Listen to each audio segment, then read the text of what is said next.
Hey everybody, and welcome back to Criterion Watch. I'm your host, Jonathan Moody, and I'm doing this again on Zoom. I haven't done a Zoom for a little bit. Paul and I have been doing all studio stuff, so that's actually been kind of cool. But Paul's been wanting me to kind of start doing more Zooms if I can, just because there's so, much stuff that we're doing. But I'm here with my buddy John Ward. How you doing, John? I'm good. Thank you, buddy. I appreciate Buddy, that. yeah. And I picked this movie for John because I know he's a big Albert Brooks fan, you I know. love Albert Brooks with an absolute passion. This man is, I have him up on Wikipedia and I'm just looking at what he's directed, and there is not one bad thing in here. hmm Not one bad I'll thing. be There's actually not, getting all of the ones that are out on Blu-ray right now and whatnot, soon. I've already got Mother, and we'll be that's doing my that favorite. later. But we'll be doing that another time for another one that I forgot. I think it's for Blu-ray hunters that we're planning for that.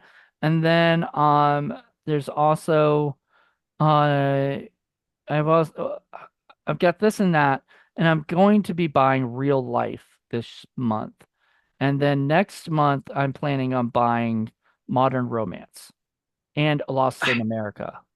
Everything he does, including his brothers, Super Dave Osborne is just awesome, Hmm. Super Dave has its modern romance, has the greatest shoe scene ever. It is Nice. so funny. My grandmother loves Debbie Reynolds, loves her. Hmm. And she was so happy to see, because I played her mother, and because of Debbie Reynolds. But Mother is all shot in Marin County, and Debbie Reynolds, they're in two totally different locations. Her house and then how to get to it are two totally different places. But they enter and leave the canyon that we lived in, which is the canyon that I got Dark Park Films from. It Nice. is known as the Dark Park. And they enter and leave when Albert Brooks is driving I'll have to Debbie check that. I Reynolds can't wait to around. check that out. I got that on 4K, so Uh, I don't I I don't know if it needs 4K or not. It doesn't seem like the movie that technically needs it, but I'm not. no, I'd rather pay the extra 5 than buy the Blu-ray when I can buy it for 25 instead of yeah, 20. sure. I mean, then it's definitely worth it, and it's all shot just everywhere I know. I mean, I just absolutely love that film to death. I mean, I absolutely love it. So, and I love this film too. Yeah, so let's get I to this film. So once again, I picked this film mainly because John had done that, and I thought, okay, I knew Paul. Paul doesn't hate this movie or nothing. Like Paul doesn't treat this like The Graduate, which we did also on Criterion. He doesn't like because Graduate he just doesn't enjoy it all. He said he actually likes this movie, but it's just he's just like I don't want to talk about it. Like he had no interest in doing that necessarily. So I was really excited to talk to you because I bought this movie sight unseen, right? I think I bought it from one of the Criterion sales, and I was like, "What is this?" And I saw it at Barnes and Noble, and I was like, okay. I mean, it's a comedy. It was made in the 90s. I'm a big 90s guy. Like I love a lot of 90s films and music and stuff like that. So I was like, okay, let's check this out. Not it could have been like The Big Chill where I just wasn't into it, and everything. And it was kind of like, oh, this sucks. But I love movies. So Sean always gets on me about how the things I don't love, how many things I hate. I hate this, I hate this. And at one point, John was like, "Well, what do you like?" Right? And point he started learning things about me throughout it. Like I like movies set on the sea. I like pirate movies and things like that. A you lot of like those are a movie with lot. semen. You like movies with lots and lots of semen. Yes. And then I like movies about the afterlife. I like stories about heaven, hell. I love stories about people who you know like here I fell in love with Here Comes Mr. Jordan, which we're going to do on Criterion Watch at some point. I fell in love with Heaven Can Wait, the original Heaven Can Wait. That wasn't the remake of Here Comes Mr. Jordan called Heaven Can Wait. But the original Heaven Can Wait, which is about hell. or a guy stuck in kind of Hades, right before he's gonna go to Hades and everything, go to hell. And then I love movies like that. In fact, I just bought a movie because they recommended it on they talked about it on the special features for Defending Your Life. They mentioned a movie that kind of seems a little bit inspired, or like that inspired Defending Your Life, called A Matter of Life and Death. And I bought that because it's about life and death. It's about being on in a court, celestial court. And that just, once again, sounds like this movie, but you know, sounds fun. Um, I would love to see angels, being court, whatever. That just sounds like fun. So I'll check that movie out too, and whatnot. But this movie definitely had that. It had exactly what I wanted, which was, a story about what happens after you die, and you get basically 5 minutes, if not less, of Albert Brooks as himself, like not out as Listening himself. to some of the worst music I've ever heard. God, that music is awful. I've I always thought it was I awful. think it was so funny. Did you catch the one guy that was like riding next to him that was like, "Do we have to listen to that?" You Like, know, that Todd McFarlane does that a lot with like Family Guy and stuff where people will Seth yell things. MacFarlane. Seth. Seth MacFarlane, I'm sorry, not Todd McFarlane. Todd, yeah, Seth MacFarlane, where he has people yell things off screen, and it's always funny. Right. And this even cracked me up, even though I've seen this probably like 5 times now. What do you, yeah, do we all have to hear that? And he's just in his car, just just listening to this It's his awful. birthday, like he just got a present, which was a CD player, or whatever.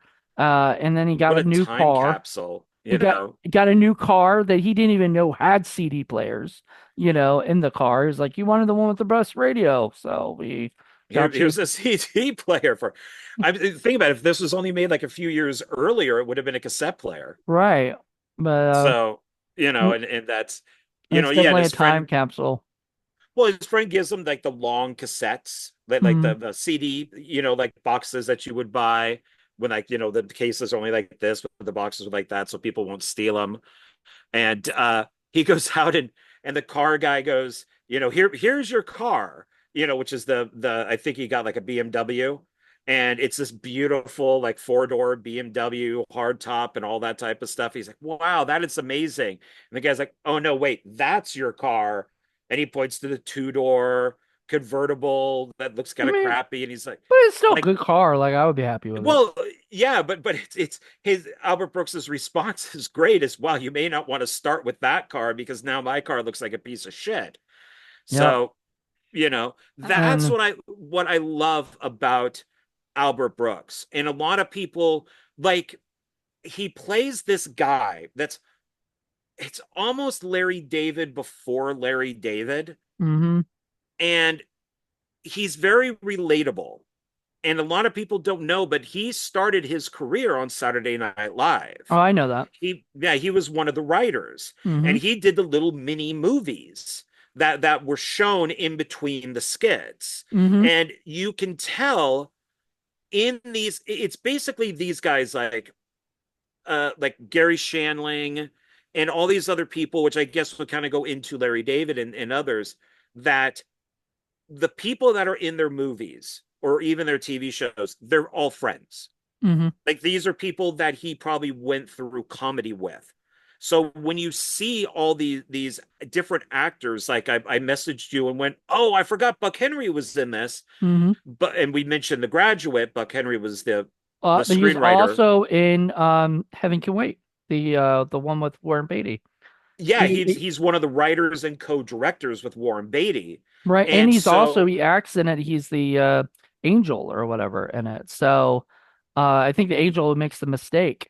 So like it's funny because somebody mentioned, I was watching the interview with Albert Brooks. Somebody mentioned Buck Henry and the fact that Buck Henry kind of shows up. Probably the audience who knows him from, Heaven Can Wait looks at that and goes, is he in like all of these movies?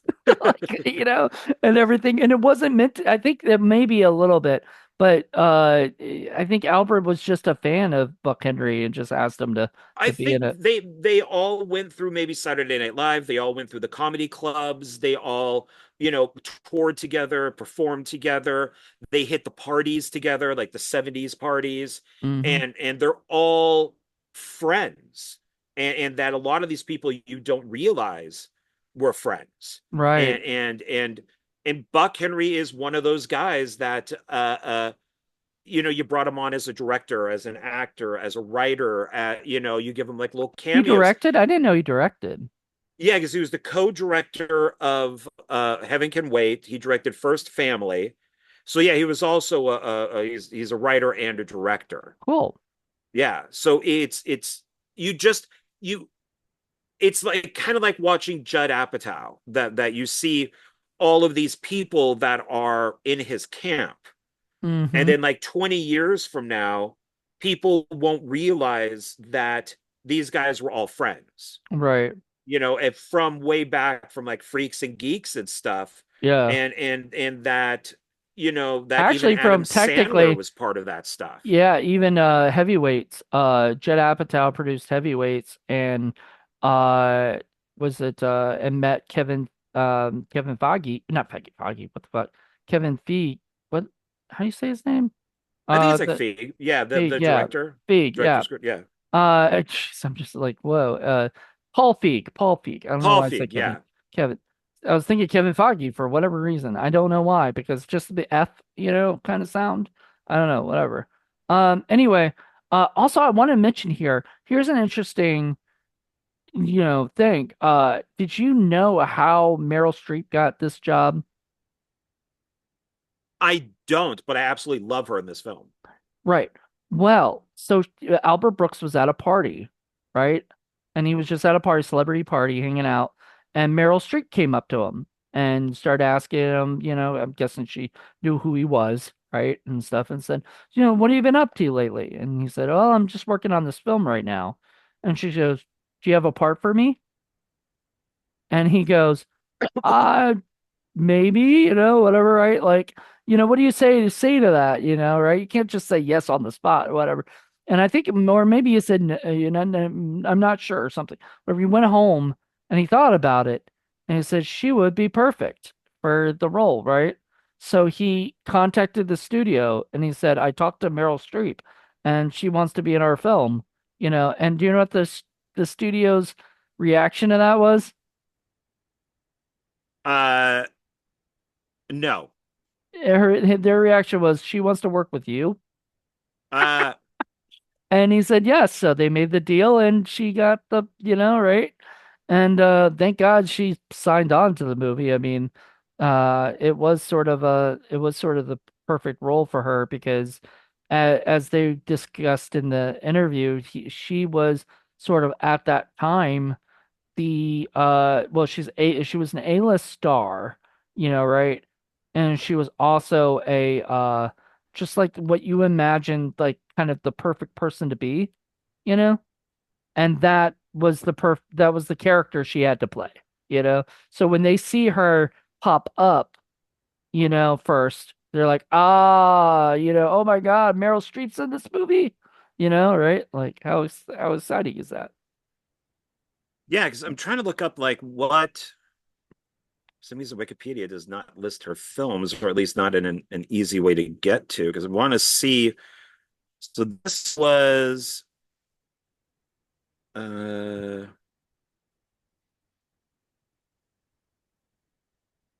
Defending Your Life was what year? Like 90 what? 91.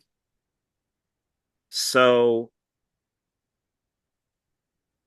like where is she? Here it She is. had done Okay. Postcards from the Yes. Edge. Edge. Yeah. She Devil, Oh God, she Cry was in in the She Dark. Devil. Yeah. Oh my God, poor Meryl. Ironweed, Heartburn, Out of Africa, Falling in Love, Silkwood, Sophie's Choice. I mean, yeah, French Lieutenant's Woman, Kramer versus. This is all before that. So Manhattan, The Deer Hunter. Julia. So yeah, I mean, for Meryl Streep at that point in her career, I think to come up to you and say, "Oh, hey, do you have a part for me?" Your response is yes. Yeah, no matter what, like even Yeah, if you had already cast the lead, you say, I will fire that lead and cast you because you're perfect, and you're a star right there. You're a big star. You don't want to say no, to them and then never get to work with them again, or whatever. Or that could right. happen. Um, that's a good fear. And fear is like a big theme in this movie. Yes, and it's you know what maybe so I remember when this film came out and there was a review that I read that said that they liked the film except they didn't like the ending. That Albert Brooks should not get the girl. There would have And been a I comedy. but I'm like, what do you mean Albert Brooks shouldn't get the girl? Albert Brooks always gets the girl.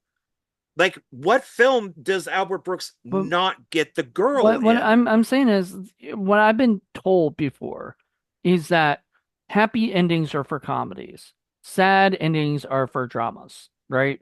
You know? So if they wanted to make this into a drama, it would have ended with him. Now, originally, I'm like I heard so much like there was like a 28-minute interview with Albert Brooks in this Criterion. So I got the obviously the Criterion disc here and everything. I don't know how you watched it, if you watched it through the if you have your own Criterion disc or whatnot. I sadly do not own one Albert Brooks movie. It actually made me very You can sad if you to. can if you can scrape up $20 or whatever or so, I would suggest going down to Barnes and Noble and getting Mother, because that is your favorite movie, and it's on at least Blu-ray or you could get the 4K slash Blu-ray if you'd rather get that because it has both. But I would suggest getting that because it's your favorite Albert Brooks film, and it'd probably make you really happy just having it. Yeah, it is out of all of them. That's the one that I do need to own. I would like to own all of them because oddly he hasn't. He's only directed one, two, three, four, five, six, seven movies. Yeah. And I'm trying to get all of them, the ones that come to Blu-ray. So Yeah, um Real Life is great. I mean that like predates all of the all the MTV garbage out there like and then Real Modern World and Romance. shit. Yeah, And Real World and everything and Modern Romance is hilarious. Lost in America is so good. Defending Your Life, Mother, The Muse is awesome. oh, I And forgot looking about for the comedy. Muse. I always think Yeah, with I always Sharon think the Stone. Muse I always get the Muse weirdly mixed up with Mighty Aphrodite from Woody Allen. I don't know why, because they're completely different movies or whatever, but I keep thinking for some reason the Muse starred Gwyneth Paltrow, right? Was that who it was? Who was the Muse? No, that's That's I just said her name 2 seconds ago. From Basic Instinct, Sharon Stone. Sharon Stone. That's right. Okay. I do love that movie though, because as a screenwriter, I love seeing the idea of where do ideas come from, or whatever, and all that stuff like come to life. So I really dig that movie. So I would love to see that on a Blu-ray or something. I don't think it is Yeah, yet. and even stuff like finding comedy in the Muslim world is he even mentions in the film. He goes, I know I'm like the 500th guy that you came to go do this, and so it's not ego. It's not that he's the number one guy, and that's what I really like about him in these films is he is pretty much just a guy. He's Or just he's an you know everyday guy. Like yeah, he's just smart and funny, which then means like when he did the film Drive, he was friggin' frightening. He was a nightmare in that movie. was that the movie with Ryan what's his name? Oh, Gosling, yeah. Gosling, He yeah. he plays the villain in it. He plays like a mob boss, and he is scary in that movie. You would not, because you're looking at it going, "Oh, that's Albert Brooks," and then all of a sudden he murders somebody, and you're like, "Holy shit!" At some point, I'm gonna do for like Hollywood Knockbusters, the movie The Scout, Oh yeah, with Brendan Fraser. and Albert Brooks and stuff. And I really love that movie, but I think it tanked at the box office badly. If I'm correct. Might not have, but I think it did because and nobody talks about it, which kind of sucks. Um, It's from the director of Bad News Bears, who does a lot of sports yeah, it's movies. only made $2 million, so or almost 3 million, but I don't think I think that was a bomb, even though I don't know what the budget was for it. Um, He was one of the writers on it. yeah, so See, and he was in Taxi Driver. He was the guy that was really into, I think it was Sybil Shepherd, yeah, and but I mean, he's got a it's a hit and miss, but he still has a really good filmography here. yeah.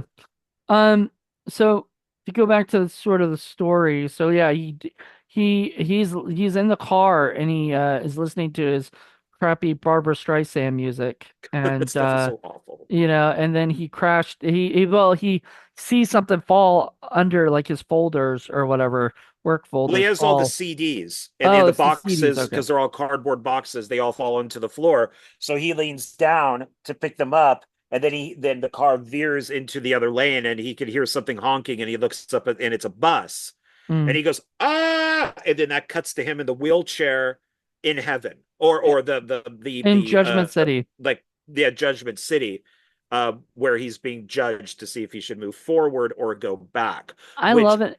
Yeah, I love I think that. that's a very interesting. I'd see as because you had mentioned that you love films like this, but as an atheist, I love films like this. I love The Adjustment Bureau. I love The Invention of Lying by Ricky Gervais. I love Defending Your Life. I think all of this stuff is great to watch, Hmm. and people come Well, up you with love the very left. interesting ideas for You what love heaven the is. you love the Left Behind series, or I whatever. love the Left Behind series. But I mean, that's a It, different reason why. But well, it's how there are ways that I perceive how things would end, how they would be after life, like that film, The Remaining, of how the rapture would happen, hmm or like The Invention of Lying, if you've seen that, where you just it's said it, it's a Ricky Gervais film. I've just never seen it. yeah, everything is lying.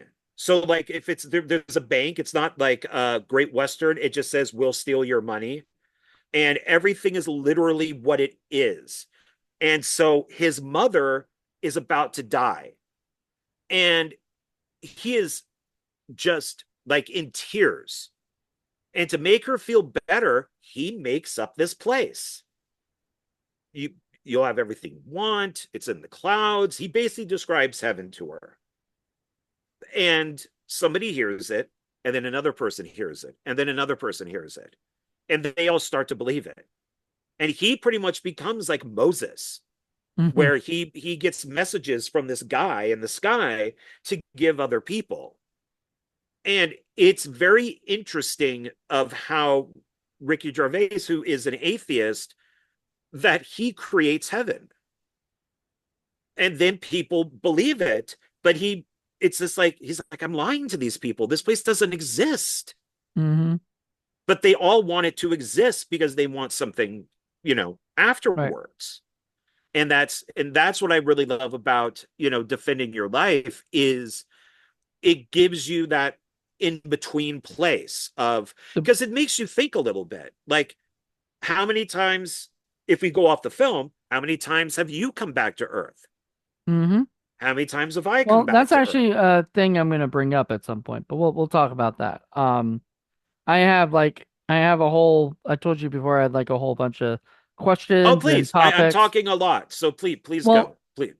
okay. Well, I mean, I guess if anybody wants to know the story is he goes to this Judgment City and he has to defend his life and he has to prove all his bad judgments and bad mistakes that he made in his life that have caused him to basically not move forward in the best direction and everything. And he has to prove to these lawyers that his life is Yeah, it's like a court. yeah, it's a court. And he has to prove to these lawyers and these judges how that his life was actually worth it, that he can move on, that he has done everything he can. It's not necessarily it's reincarnation without being like the reincarnation, because his original drafts, one of the endings was that he did go back, he did have to go back. And Paul will love this. He goes back and you see a pasture of cows, and he's one of the cows at the end. Ah, Right? That would have been one idea. And maybe people would have liked that. Maybe people would have been happy with that. But but I think I liked the ending, not just because he got the girl, but because he moved forward at the end. It took them sort of giving him courage, showing up to the end of his life that he still hasn't changed. He hasn't grown. He hasn't matured. And at the end, he does mature, and he goes after the girl. Does whatever he can to do it, opens up the bus, runs through all these buses, takes leaps and challenges and growth. And they're like, all right, let him in. Like it is the well, because perfect probably, ending. yeah, nobody's done that before. He might be the first guy who's jumped off of That's what I thought. a I thought bus, and it's because it's to let people know is he's in this wheelchair, he's all kind of zombie like because he has he just died, and they he gets taken to a room that looks like a motel room or a hotel room because it's nicer, and it's really nice. everything there is perfect. Hmm. All the food is excellent. You don't gain a pound. The TV shows are perfect. Everything is perfect there. And you go to trials. Some people have 4 days, some people have 7 days, some people have Something 20 have days. someday, And yeah, it's it yeah, 20 days, like 19 days or whatever it was. Like yeah, and you look at all of these horrible mistakes that you have made just through bad judgment, hence Judgment City. His stuff is hilarious of the screw ups that he has done. my And there's a lawyer, there's like the like a prosecutor, there's the two judges. I will say the only thing I have a problem with, and I don't know if you might have an answer to this or something, you might be thought about this, but uh she had 4 days, right? He had 9 days, which to him that meant that like he had to prove himself longer than she did, because he had to whatever. But then at the end, they're on the same bus thing, like trip. So was it that everybody got? I mean, because it seemed like he was leaving right after his court. No, they divided. No, no, no. What I'm saying is, like, they all got onto the bus at the same time. Oh, no, no, no. Because remember what it is that they're looking at 9 days of his life, but it's not in 9 days. Oh, okay. I thought it was nine So days it's that. like no, it's like 4 days, but they're looking at 9 days. So Okay. like that guy that was in the sushi bar, take a piss, take a piss. I love that. Like, love that. All this. I'm just going to the bathroom. I'll be right back. No, I'm just gonna take a piss. Oh, take a piss. Take a Thank you piece, very take a much. piece with all the sushi guys. It's hilarious. And that's probably the best sushi ever. So I'm so envious. But that guy had, I think he said like 15 Yeah, days that 15. they were looking at, but I think it's only like 4 days, but they look at X amount of days. Uh, so do you know who that's based on in Albert Brooks's mind? That guy, No. Larry Flint. He said, "Would Larry From Hustler Flint be?" magazine? Yeah, from Hustler magazine. He said, "Would Larry Flint go move on, or would he have to go back?" Right? And that's why he gave him 15 days. And he kind of said, I was the one who created the lie of all nude, totally nude. Everybody just Oh yeah. put nude and then all nude and things like that. And he said he did adult magazines or whatever, right? So it was Larry Flint. Because he said he saw that guy come into the audition and he goes, that guy looks like Larry Flint. So he made those lines up there, or whatever You for know, him. if that is a question of would Larry Flint move forward, I would say yes. Because here's a guy who went from nothing to something, who is constantly being sued and arrested and was shot and paralyzed, whose wife died of a drug overdose. and then he still continued being moving forward as Larry Flint until he died. Right. So I would say, yeah, that Larry Flint would definitely move forward. Yeah, he wouldn't go back to Earth to redo stuff over again. It'd be a different People versus Larry Flint movie, though. I, the The People vs. people, Larry Flint's a good movie. I'm saying it would be a different one if he was up in Judgment City, like, you know, it'd be a whole Yeah, different court case, you know. yeah. I mean, it's. I think that you. What is the what is the criteria there, even though the footage that they were showing of Albert Brooks past, of if he Hmm. should move forwards or go backwards, back to Earth, I don't know if some of that is really it's funny, but I don't know if it's the worst Judgment stuff. It's him trying to put the antenna up and it falls is probably Hmm. difficult for one person. uh, um, the chainsaw that cuts, I think it's like the umbrella for the table, you Yeah, know. I don't bless think you. that's, thank you. Always Bless you comes in again. twos. Thank you. Um, though I think those are just mistakes. I mean, I don't know if that's bad judgment or not. At times you think that you can do something and it just doesn't work. I don't Is know exactly why they did those. I think it was just a because they just wanted to first of all, they were funny scenes. So like I get why they are they're funny. in the movie. But I think they were just showing that we've made uh sort of he's made sort of not the smartest decisions and stuff with his life, like starting the thing, but not, I guess, not having the grip on the chainsaw and it just flying out, things like that. Just stupid. If they looked at mine, I'd have a shit ton of stupid mistakes I've made that nobody saw because I was the only one who, other than, Except I for the guess, people in Judgment City. I know. They know all because they have big brains. We have little brains. And We you didn't even wouldn't talk about that. understand. Yeah, that to me was one of the funniest things, is him going and calling people little brains and saying like, I have 58. I do 58% of my brain. Do you know how much do you use? And he's like, 57. And he's like, three. And he's Yeah. like, three? It's like, yes, humans only have 3 to 5 percentage, use only 3 to 5 percentage of brain. He was confused about that, like why? And then he explains that it's because because humans, if humans could actually use more, like whatever, they would not enjoy anything on Earth. Earth would be like nothing to them, or whatever, right? And stuff. So I'm wondering, like, could Elon Musk figure out how to do like all use all the, use the percentage of his brain with by paying for somebody to help him figure out how to use more percentage of his brain, you know? Well, in that's the thing, is that Elon Musk is smart enough to come up with these things and to hire other people to do it. That's the thing. He has no idea how to build a rocket. He But hires yeah, people to do here, it. yeah, I've got money, go build me a rocket. Yeah.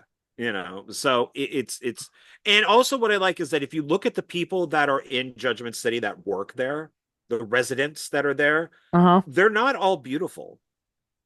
No. They just look like regular people, because Hmm. I think they used to be them, and then they started working at Judgment City. Yeah. And so It's not you're like they're not going to have, angels from heaven or something. They're yeah, you're going to have fat people, thin people, tall, short. They're all these different people there that just look normal. They're not these, you know, they don't all look like Apollo or something. no. They're just regular people, Joe which is, Schmoes. yeah, which makes the film even more relatable, because you're not looking at, like, you know Rip Torn and going, oh my God, Like the he's older such a, lady, too. oh, Like the older lady and that's, I guess those are the regular people that come to Judgment City too. So everybody in the movie is. is, is normal looking. There's no, Yeah. you know, Well, and I like that they had Lee Grant as like the prosecutor. I which like I've that they seen her got in her. the Heat of the Night, and I've seen her probably in a few other things. She's really good. She's the mom in the Omen 2, Hmm, the nice. one that kind of falls under Damien's spell. And it's she's a great actress. So she was perfect for that He role. said he had nobody else in mind but her. I can see He that. picked her for that. Like that was who he picked. Um, Rip Torn was perfect. Loved him. It was so funny to see Buck Henry for like a minute, basically whatever, like that. Everybody praises him and he does nothing. Yeah, he does nothing. Oh, I use 58% of my brain. And Yeah. really? It's clocked, you know, or 60 something. I think it's 60. He had a big brain, and yet all he was like, no, I'm not talking. And she was, you don't want to say anything? Yeah, he He's says, like, "What is it? I'm good. yeah, I'm good. Yeah. I'm good. You're good. Oh, okay. I mean, I guess if you use that much of your brain and you're looking at the flashback scenes for Albert Brooks' life, that you're probably just like he's not going to move forward. Which kind of, So because I'm it just going to was pass. it was so weird because it didn't sound like Rip Torn ever lost a case or something, like he was that good of a defender. And then, yet at one point, like when Buck Henry comes in, it's because he's taking a day off because he got lost in thought or something, Yeah. right? And could not come back from thought, or whatever. And then, did you like that when he was looking at his case, he was like, "What are you looking at?" He was like, "You wouldn't understand." You wouldn't He was understand. like, "No, let me see." And he goes, "They're just numbers." It's like, yes, you see things in letters, we see things in numbers, shit like that. And I just thought that was so cute. I loved it. I thought, oh, all of this movie was just such a fun movie. Like, honestly, this is a feel-good movie. Like, if I'm sick or something, I'm gonna put this on, you know, to make myself just feel better, you know? Well, yeah, I mean, it's you don't when look so like he's so Albert Brooks is a very good writer. He's very smart. He I is. mean, his last name was originally Einstein. He was literally Albert Einstein, is what his parents named him. And he changed it to I Brooks. forgot about that because Yeah. I read that his mom and dad were named like Einstein, and then his dad was a comic.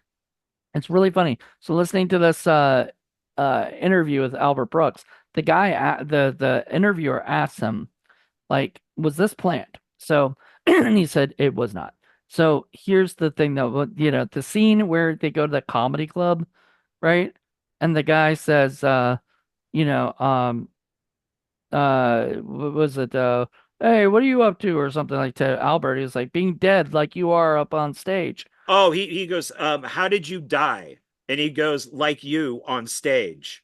Right. Yeah, like you on stage. And that seals the deal with Meryl Streep, who's sitting Well, right there. yes, it does. But here's a funny thing, interesting thing, ironic thing too. And this was not planned, but his dad actually died on stage for real. Like before, when Oh he was a shit. young kid. His dad died. He said he had he died one of those showbiz deaths where he actually got up on stage, he did some stuff, and he actually died of a heart attack or something, you I know? should know all of this because I did watch the documentary Defending My Life. And I think Okay. it's Carl Reiner maybe is the one who's interviewing him. It's either no, I forget who interviews him. I think Carl Reiner interviewed Gary Shanley for his documentary, but it could be both. Maybe he did both. But yeah, that's he does. Brooks does smart things. Like Lee Grant's character lost the case before this. Hmm. That gives him hope. And so instead of saying, "Oh yeah, she's never lost a case," Oh, she lost. she was the one who never lost the case. Okay. Yeah, But she's lost. she lost one. That's smart because that means she's not perfect. That means that she could lose this case. There is that factor in there that maybe they will win. If she's lost one, maybe she could lose two. And I like that Meryl Streep hits on Albert Brooks. And Yeah. he's not like a sleazy guy who goes up and hits on her. Yeah. Instead, she finds him funny. She He's pursues him. Yeah, he's not a bad looking guy. And she just goes right up to him in the comedy club and just starts Yep. talking to him. But And by the way, he says to her, like, do you want to leave or whatever? And he says, no, I can't. I've got an obligation. That's my dad up there. oh, now that makes, oh, okay. Well, once again, that was not why he wrote that. He just thought that's funny. That's a funny line. Then later, people bring that up to him, and he'd be like, well, and then, and like you said, at one point, people bring it up, and I'd be like, yes, that was my, right? But it really wasn't. He was telling everybody that wasn't his plan. It just happened to be irony, that he wrote that stuff in there, and that actually happened to his real dad. So anyway, but yes, the Meryl Streep comes up and is very interested in him. You know, Yeah, which goes with her character who does not have fear that, if she's yeah, interested, then like she's he would just have going to had go. fear to go up to talk to her. You know, And they were checking each other out. So, I wish that he would have had his brother in more of these movies. I wish that Super Dave Osborne was in more of these movies. wasn't one of his So, brothers in it? Didn't one of his brothers play a what is it? One of the lawyers? That's what he said. oh, I don't know. So the lawyer who God damn it, was with Meryl Streep. Um, he was a he was the prosecutor for Meryl Streep. He was hold on. Um, I mean, she has a black prosecutor. He's yeah, the main guy. but he's not the one that's going against her, prosecuting her, not defending her.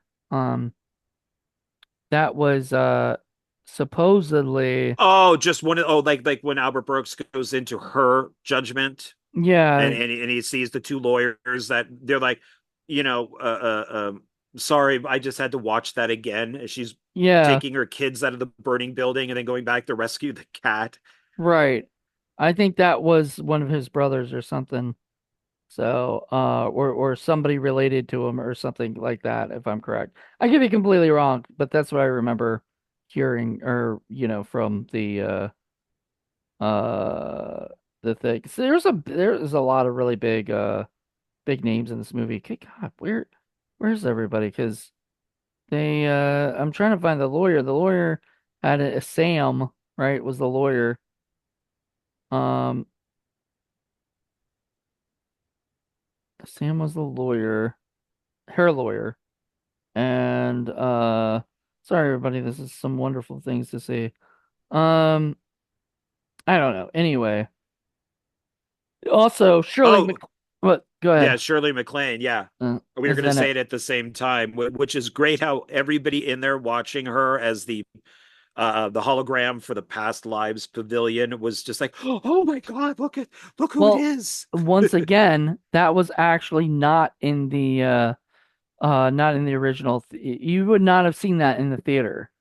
um that was looped in for the home video stuff, he said, because what happened was, in the original movie you wouldn't have heard that, because in the theater everybody laughed when they saw Shirley MacLaine, you know, right?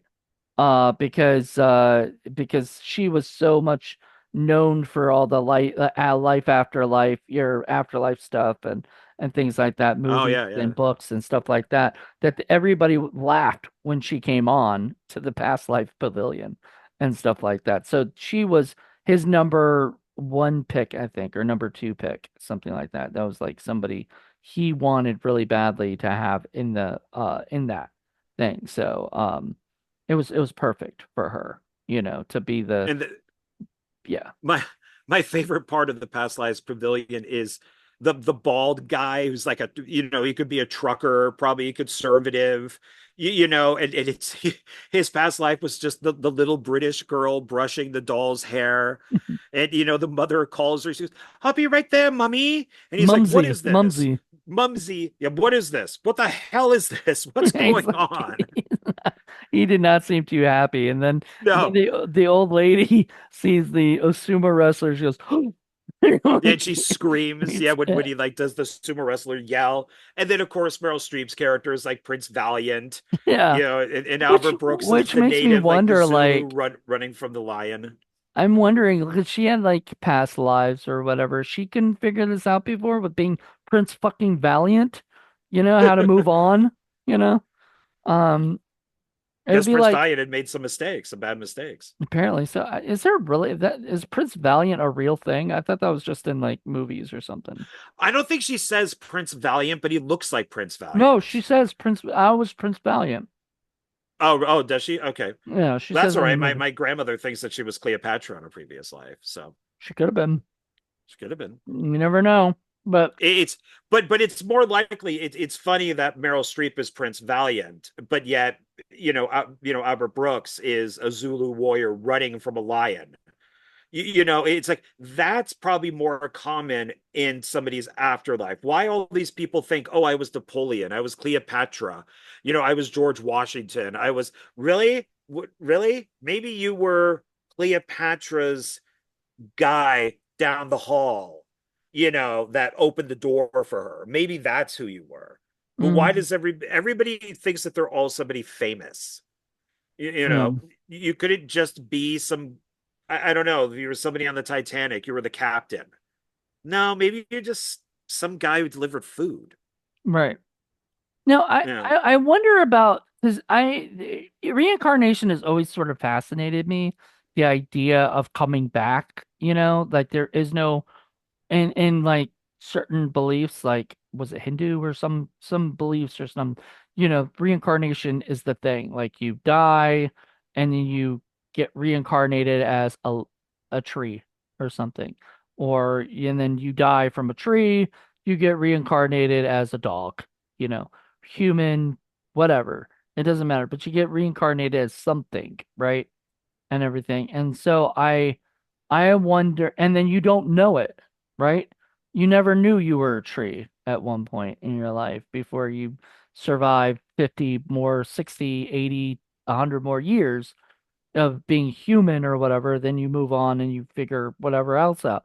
But I'm wondering, like, so once you die, would you automatically get reincarnated? And if you go to Judgment City and you get brought back, what year are you getting brought back? The same year? Like the same exact time that you died? Or are you getting like 10 years down the line or whatever? Like those are things I would be wondering. Like, am I going into I mean, I guess it doesn't matter because you don't remember any of this anyway. But I like, mean, it could be the second you die, you get a baby is born and you're that baby. Maybe right? it's like that amount of time, or maybe it's like 100 years later. Right. Maybe you're in Judgment City for what only seems 4 days, but in Earth's time, you're really there for 10 years Or 100 years, and or you're 100 years. there and like you go from sumo wrestler to Viking or something, or Viking to sumo wrestler or whatever. And then you go on and then you're regular, like you're in whatever year this is that not this is right here, but like, whatever year this is that they put you in, or whatever, like whatever's there at this particular moment. In 91, would he be going into the future and be going into 2001? Who knows? Like I don't Well, know and well, how and who that is. says what you come back as? Do they decide that you're gonna go back and be a cow? I think that would be an interesting idea for a movie, is showing the reincarnation, like multiple reincarnations of a person's life, you know, or the different things that they become. Don't they kind of do that in Cloud Atlas? I don't know. I haven't seen it, so I didn't. The I Wachowskis knew film, I've the one heard with of Tom it. I've Hanks. never seen it, so I don't know. But that would be like the I could be whole wrong. movie would be about different lives that you live, or whatever each like, maybe decade, not decades, centuries, millenniums. Also, kind of sounds like here. Speaking of Tom Hanks, that Robert Zemeckis movie that bombed. Well, that's like the same guy, the same person's life, right? It's like, you get Tom Hanks younger and then you get Tom Hanks older, I think, or something. Oh, is it? Okay. I think so. Was it? That's how I view it. It's just because they have a young Tom Hanks because they did the CGI Tom Hanks thing and I think it looks ugly. It looks terrible. But whatever. I love Robert Zemeckis, so I'll probably still watch it. Probably won't wait till I'll probably wait till streaming or so. Not really I wanting mean, to. they've kind of in a way. I mean, Butterfly Effect kind of did that in a way. Well, butterfly effect was the idea of going back in your past and changing whatever, and then realizing what a mistake that was. Like we did that for our horror Well, film lovers, and I just absolutely love that series. yeah, and it because that yeah, the original ending he kills himself, realizing that he's the problem, but then in Yeah, the in the theater umbilical cord version, or whatever, right? yeah, he strangles himself with his umbilical cord, which is brilliant. But then in the theater version, the theatrical one is like he tells the main girl, Amy Smart, to like go fuck herself when they're kids, and she runs away. Because then, even as a kid, he realizes that he's the problem. And then when they're in New York, they walk past each other, and he knows who she is, but she doesn't. But she kind of does the turn, like, "How do I know Yep. you? I know you from somewhere." So I think that they've tried to do stuff like that, but maybe they Mm. just haven't fully done it to the extent of what you're saying. Yeah, I mean, I There's your just think it'd script. be. There's your next script for you. There you go. I would love to write that at some point after I've written all my other fucking 12,000 scripts I have to write. But if some studio wants to pay me to do that, don't pay somebody else, pay me. There you go. Um, that was my idea. I'm here first, and if you make it, I'm gonna sue you because you've watched my video and everything. I have proof. I came up with this time stamped. Um, so anyway, yeah, I like the Past Lives Pavilion. Judgment City itself is really fucking cool. Like it's supposed to be the idea is it's supposed to look familiar. So like the guy's like wow, this building, and she was like, yeah, it looks like your old office or something, right? Everything's supposed to look. But then how does that work with Meryl Streep and everybody else? Does everybody else see a slightly different city I think that so. that is more aimed at them? So would a staircase still be a staircase for everybody? So if they're walking up a staircase together, is the staircase always there, but it looks slightly different to each person? Or does Albert Brooks only see a staircase and she doesn't? I don't know. That's a good question. Because they never explore that. We never see the different things that they see differently. It only looks like they see the same thing. But there was that line, where he said, "Oh, that looks familiar to me." But then again, maybe that place was just made for him and everybody else could see it, but that was that's his court, everything else is Judgment City, but that was it where the lawyers meet, whatever office and stuff was made to look like his, for him at that particular moment. I don't know. I don't know. I can't answer, but it's kind of funny that everything's supposed to look familiar and like what not Sizzler, but what the steakhouse or whatever, like all the different signs that say stuff. You're like, that's you know, this looks like Earth. You know what I mean? Yeah, I mean, unless they just mean in general, it's Yeah. supposed to look like Earth. So everybody sees the same thing, but it just looks like Earth. So Right. maybe it doesn't look a particular way to Albert Brooks's character, and it looks different to Meryl Streep's character. They all look the same, except that it just looks more like Earth. I want to point out there's a really funny scene that we forgot to mention earlier But when he gets to his hotel, the nice I think it's Continental Hotel or whatever Yeah. that he goes to, and he sits in his room and the gets brought into the room, and the guy comes in and says, we have these tapias or topias, whatever it is, the outfits, and everything, and everybody, it all fits everybody the same, and it's comfy. By the way, Albert Brooks' response to the guy talking about that, he said, or the guy said, "Did you enjoy wearing that costume? That thing?" And it was like, "I was glad that's the only thing I had to wear the whole time, the whole movie." That was my only outfit he had to wear.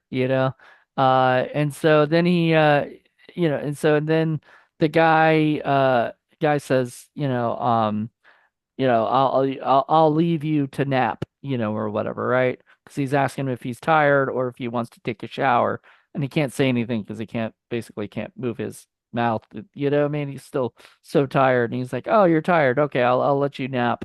And then Yeah, he looks up, because he's like he's yeah, going back and forth, with and whenever the guy asks him, "Do you want to take a shower? Do you want to go to sleep?" And it's always, yeah, the same thing, yeah. And then he's like, he tries to like give him a tip, and the guy's like, I doubt you'll find any money in there, but I guess it's the gesture that counts. Thank you. well, that because that is an maybe it's changed these days, but that is an ugly American thing.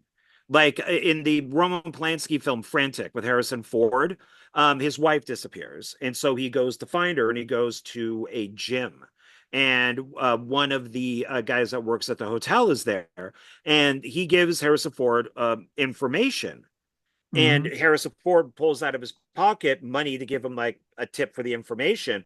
And the guy is like, "No, I don't need that. No, because that's an American thing. It's a everything costs money. You can't just do something nice without being rewarded for it." Well, And that was a so, big part of his character, though. Money. Money was a big thing. It was discussed a lot of like, he was like, this goes back to the money situation. Should I have done this? Should I have done that? Should I spent this much money? Invested this, all that stuff. And it wasn't about, none of it was about that. It was all about fear. But it shows in the very beginning just him, you know, just him just trying to tip the guy that, it was to him, it's about money. Everything's about money, or whatever. It's not that he's superficial or, that's it. It's just that's how I guess he's thought of life. Life is, I'm supposed to do this, the ugly American trait of giving people money, but I'm going to do that. If I don't do that, I look like an American asshole, you know, and stuff. So, I mean, I don't know. I like that. So there's a lot of great stuff in here, but we might get back to that stuff. I really want to get to my questions real quick, and I'm yeah. hoping that people will understand some of what I'm going to ask, considering we did talk a lot about this film. But I'm going to ask you, and then I'm going to give my answer. Okay, so I'm Okay. going to ask you first. But did you ever have any bad judgments that you made that stuck with you throughout your life? That could be Oh my God, childhood yes. or name I some that you feel like you don't have to name anything that's too personal that, whatever, but name some things that you feel like that have maybe affected your growth a little bit. so I don't want to get into detail on them, but I will say, I broke up with a girlfriend named Allison, and I think that was one of the biggest mistakes I've ever made. Because a friend of mine influenced me on it. I've gone to jail. I was in jail for 40 days over something really stupid that I should have never done. These are all things that would be brought up in my judgment. But I would all, it's yeah. I mean, there's a ton of them. I mean, there's a lot of them. I mean, it's especially when times change, you look back and go, "Oh God, I probably shouldn't have done that." But yeah, there are definitely working for Roger Corman. I had an opportunity to do that and I didn't do it. Yeah, that's one that yeah, that's definitely one I can see as being a thing that if they looked at your life, because let me explain to the audience that I don't think we explained this yet, but when they show you your life, you're watching a theater screen and you're seeing it as if it's a movie of your life. There's like a camera, or I mean, you don't see the camera, but you see like as a position where it isn't through their eyes. It isn't through Albert Brooks's eyes. It's through an audience's eyes, which I think is really cool. It's like as if Yeah, they it looks like a little movie. It looks like right. it's edited, the camera moves. They do It's close-ups of people's faces and yeah. stuff. So it's not like a POV or people looking at the camera Yeah, it's or something that whatever. people can follow along and they can, it's kind of like little shorts. It's little short Yeah. segments and stuff like that. So that would have been something that flashed on yours is you getting the opportunity to work for Roger Corman and then turning it down, and stuff. And then totally that didn't let you move on to your next thing. For me, one of the biggest things was when I was in middle school. I'm not gonna say names or anything, and I don't even remember who I asked. I asked one of my friends, a guy friend of mine, to go ask this girl if she could dance with me at the middle school dance. There was a big thing, and she came up to me and she said, "Jonathan, never in a million years will I dance with you." Oof. And she walked off laughing with her friend, her best friend. They were laughing at that and hurt me. I ran into the bathroom and cried. And that would have been on my, right? Had I had I had the courage to go ask her myself, or didn't even ask her at all, right? Didn't ask her, like didn't whatever, but I wanted to ask her. I wanted to dance with her. And so I didn't ask her to dance. And if I'd done But that myself, I think she do still you would have said think she no. would have I think she still would have said no. But I think if I had had enough guts to actually ask her, I probably would have had enough guts to take it, to take that rejection. well, so what you're saying is that because you had your friend go and do it and she rejected you, that would be what would be shown at your judgment. But if you had gone up to ask her, even though she would have said no, that wouldn't have been shown No, one of them. because you would have had guts. I would You have would have, had guts. I would have done what I wanted. That was the okay. thing. Did you notice that in the movie, the biggest thing was talking about doing what you want, taking care of yourself, making sure that you, like with him and with his asking for the raise or going for the money or whatever, and he's talking to his wife and he says, you know, uh, you be him right now. Uh, you know, uh 65. No. Well, 63. No, 65. And right? He gets there and the girl says, 49 is all right. And done. Good. Right? He doesn't even put up a fight, right? Well, And yeah, everything. and because what they're doing is that he's the his wife is the boss, and he's and so he's role playing, and he's got it all down. But yeah, when he goes into the office and the boss just goes 49, and he just goes done for the raise, the boss even looks at him like you didn't even negotiate. Yep. But then they're like, we'll just give you a parking spot, whatever, whatever. I don't know, whatever it was. So it was the whole idea was that he had that opportunity to do what he set out to do, what he wanted to do, and he didn't do it. Probably because of fear, right? He didn't want to say no, and he claimed it was because you know, uh he was happy with the 49, right? No, that I think that's an excuse. He knew that he made a mistake, And that he right, just he did said it. that, but I'm saying he said that. You're right. I think he knew it was a mistake. He knew, and they knew that too, because I think what they don't just tell you is that they know how you feel, you know? They truly know how you feel. They can't prove it, but they But know. I disagree with like the bully who comes up to him, who happens to be the white blonde-haired, blue-eyed kid who bullies Right. him. And they say, well, why didn't you do anything? And like, the people laugh at him, and the girl kind of looks pathetically at him and stuff as they walk away. Sometimes fighting isn't the best way to do it, especially with something like that. I kind of agree with that, because probably not doing anything might have been the best thing. Because what is he going to do? Punch the kid in the face? Well, Would that have solved everything? Would the kid then be his best friend? Would he get the girl?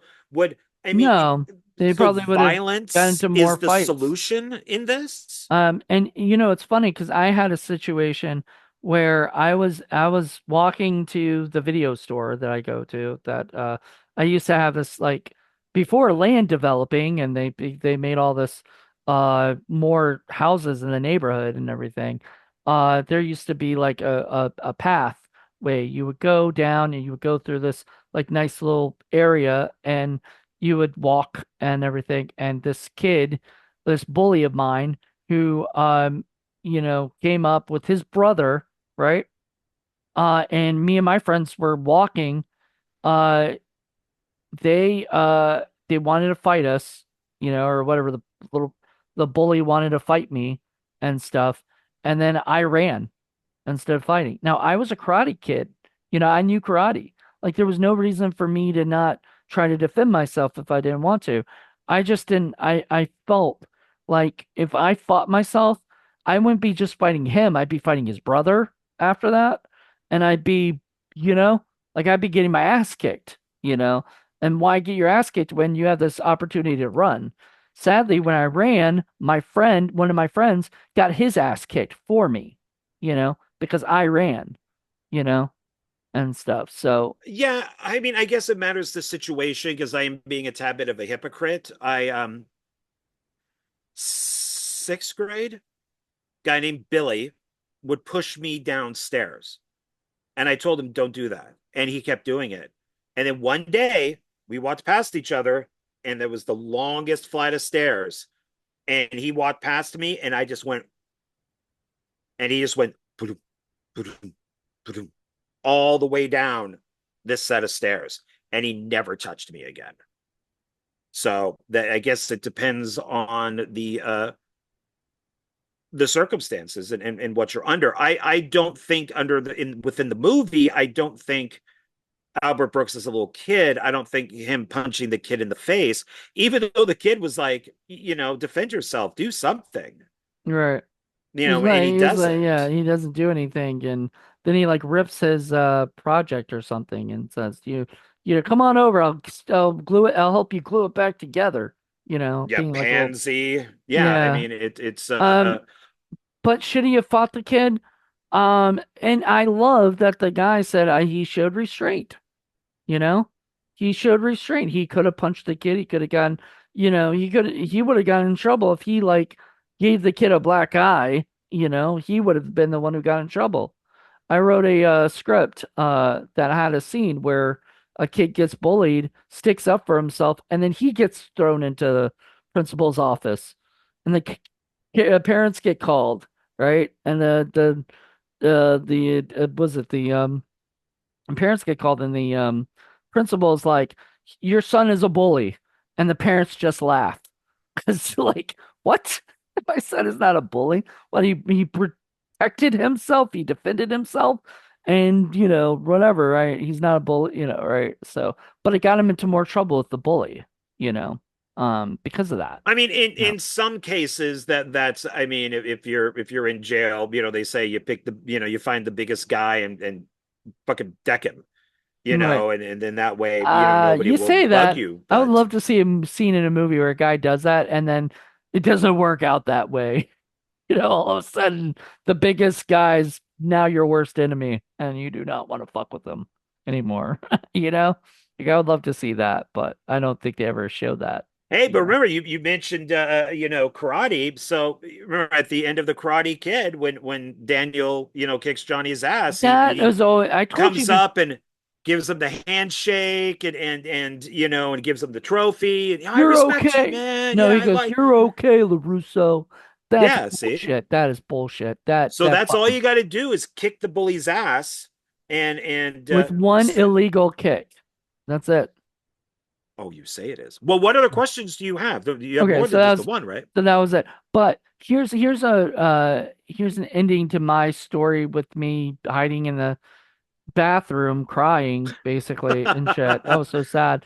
But Girly. I know, right? And then so after then, I was afraid to talk to girls because in my mind, and I realized it later in life, you know, that after that, I have fear that if something happens to me once, it's gonna happen to me every single time, right? I don't know what this fear is and if I can somehow psychologically fix it or something, but maybe I can ask ChatGPT if they can help me with some, thing about that because here's the thing. What it's happened to me on multiple occasions. If something happens, if somebody breaks up or hurts me or whatever, I think that everybody's going to break up, hurt me, leave me, something, and everything. Fear of abandonment, fear of rejection, all that stuff. And so that would have been the reason that I would need that I would need that would be brought up in my judgment, you know, and everything. So that's how I view it. Well, I mean, I don't. There are defining moments, and I'll make this very fast because that is a similar thing. Is back in I don't know fifth grade or whatever it was. The school I went to was hilly. It was like that, and this two girls were walking in front of me, and the wind came. Her papers went everywhere. I helped her pick them up and handed them to her. Her friend came to me and goes, "She doesn't like you." And both just walked away. And I that is one of those moments where I wish I had not helped her Hmm. because I do think that has for decades and decades and most of my life has made me afraid to talk to women. Hmm. I don't have that problem now, Right. you Well, know, and I don't have probably, women are but like my back best friends now, Like Jackie is my best friend, Like I have a ton of women friends and stuff and I get along better with women. But when I was in middle school and I think what helped me get over that fear or whatever was that I was part of a club. It was a Christian organization, but non-denominational, called Young Life, and that was a social gathering all the time, and we went on trips and different things, and it was like my camp. Like we actually went to a camp for a week, up in New York and stuff, and it was just a chance for me to like bond and socialize with people my age, where I was always afraid to, but facing those fears. So that would be a thing that, and that actually comes to my next question. Do you have any fear you ever conquered? So I just answered one, you know, sort of thing, I guess, a little bit. I mean the women thing Then you've conquered your fear of women, like asking a girl out. yeah, more or less. I, a lot of that came from the dating websites and realizing that women like sex just as much as men do. And Hmm. so a lot of the time on these dating websites, that's what they're there to do is to hook up. So it's and I had this went on for a couple years where I just had a whole bunch of one night stands and or two night stands, type of thing. Some of them I dated and some I didn't, but that kind of removed that fear. Uh, um, I don't. I mean, I have a fear of getting fired because I have been fired few times, which I don't think were my fault. I would say not a lot to your question there. No, I You haven't don't. conquered a lot of fears? I've never had a lot of fears. Okay. I mean, I don't like scorpions. They kind of freak me out. And I don't really like heights. Um, but like I don't like the ocean because of Jaws and like your shirt there and because of the water and stuff like that, but it won't stop me from going into the ocean and all that. It just makes me more aware. But Yeah, I've never had a lot of fears. So when I hear about people having all these fears of stuff, I wussy, type of thing. Yeah, definitely. Um, and last question of this, like, because then I can, there's some other stuff I can get to later, but or a little later. But there's if if there really was a past life pavilion, who do you think you were in a past life? You ever thought about that?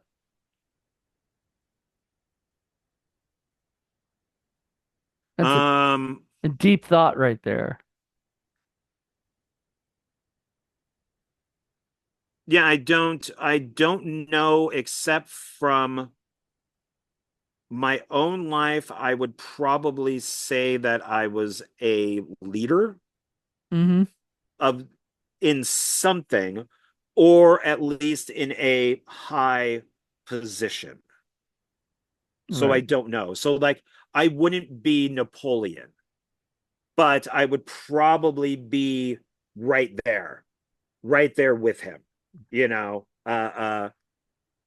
I wouldn't be a private in the army. I would be a general or a colonel, something like that. So, because like at work, I have my coworker who's my boss, and I just don't care. I mean, if she wants something done in a way, I just kind of do it, unless I think there's something wrong. So you're saying you're more of a soldier, you're not a leader like No, that. no, no, the opposite. Oh, the opposite. Okay. No, I am a leader. I'm not a soldier, but I don't think that I'm not Braveheart, but I'm one of the guys that's right below Braveheart. Like I'm right. I could be Braveheart, but I think I'm more You're of the the one right guy, under Braveheart. yeah, that like a consultant or an agent or somebody that could take charge if Braveheart dies in battle. I can take that over and You're the continue vice with the president. fight. Yeah, yeah, who then would become president later on, type of Yeah. thing. So Um, it's, you know, I thought of that for a long time. I was like, am I like Ed Wood reincarnated? You know, like I love all the Ed Wood movies anyway, right? And I love movie making, guerrilla filmmaking. And Ed Wood died in 1978, so I was born in 82. It's 4 years later. Maybe, reincarnation wise, that could be the thing. I don't know, but I mean, I've wow, been you thought you resurrected for somebody who's famous. How unusual. not very famous though, not super famous. I didn't pick Cary Grant, or something like that, or Alfred Hitchcock even. I don't think I'd be reincarnated. Well, I think he died. What year did he die? Did he die in the 70s or 80s? Hitchcock, because he died in 1980. So I very well. I wish I was Hitchcock, but I'm more Ed Wood. You know. Okay, Yeah, interesting. and my always thought was like, I'm sad that Ed Wood wasn't alive today. He was before his, he was way before ahead of his time, because he would love the movies today. Though, then again, I don't know if he would stick out as much, you know, because everybody makes movies these days like that and stuff, and back then they didn't. Yeah, Anywho, yeah. Oh, um, okay, so as an example, to go back to myself for a second, what I would say is like today, I can write, produce, direct my own films. I'm the guy. I am the director. I'm the producer. I'm the writer. Uh, um, I'm in charge of basically everything. But I can also go work with Joe Lujan and be an actor or work on sound or do something like that mhm. and not have a problem with somebody else being the leader because it's their film, their production. So it's